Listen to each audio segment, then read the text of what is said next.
રથયાત્રા અનુસંધાને ડીજી સાહેબ, સીપી સાહેબ, બ્રજેશ કુમાર ઝા સાહેબ એમને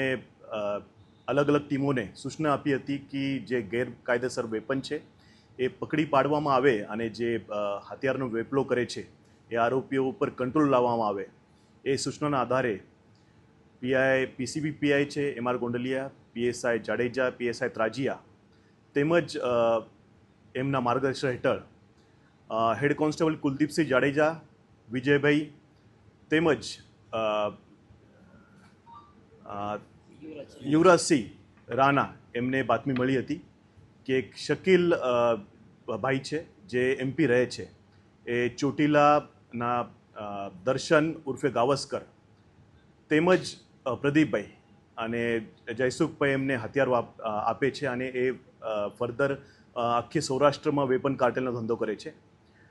શકીલને પકડ્યા પછી એને 5 હથિયાર સત્યે પકડ્યો હતો. એના પછી ધીરે ધીરે જ્યારે ઇન્વેસ્ટિગેશન થતું ગયું એમાં 38 વેપન પીસીબીની ટીમે કબજે કર્યા છે. એમાં 30 કાર્ટેજીસ છે અને લગભગ 20ના ઉપરાંત આરોપી આખા સૌરાષ્ટ્રમાંથી પકડી પાડ્યા છે અને એ ઓપરેશન દ્વારા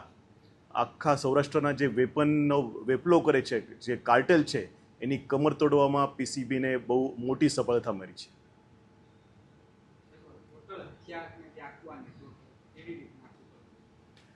ટોટલ 38 હથિયાર છે એ અલગ અલગ 20 આરોપીઓ દ્વારા એમને પકડવામાં આવ્યું છે અને 32 કાર્ટેજીસ અમને શોધી પાડવામાં આવ્યા છે. એમાં જે શકીલ નામનો આરોપી છે એ મૂળ ધાર જિલ્લાનો રહેવાસી છે અને ધાર જિલ્લામાં જે અલગ અલગ સિકલીકર ગેંગના આરોપીઓ છે જે વેપન બનાવે છે એમના દ્વારા વેપન બનાવી એમને 15,000 થી 20,000માં શકીલને આપવામાં આવતો હતા. અને શકીલ સૌરાષ્ટ્રના અલગ અલગ જિલ્લામાં જેવી કે અમરેલી, સુરેન્દ્રનગર, રાજકોટ રૂરલ, રાજકોટ સિટી, જામનગર આના એવા ઘણા બધા જિલ્લામાં લગભગ 30,000 થી 50,000માં એ વેપન આપતો હતો અને એવી રીતે એ દર્શન ઉર્ફે ગાવસ્કરને આપતો હતો, જયસુખને આપતો હતો, પ્રદીપભાઈને આપતો હતો અને એ આગળ અલગ અલગ લોકોને વેપન આપતા હતા. એવા 20 લોકોને અમે પકડી પાડ્યા છે અને એ મોટું કાર્ટેલ જે હથિયારનું કાર્ટેલ છે એ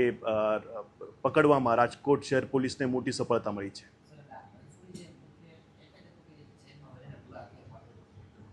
સમજાની શકીલ મંસૂરી જે છે એ મેઇન એજન્ટ હતો અને એને જે સિકલીકર ગેંગ છે એમના પાસેથી જે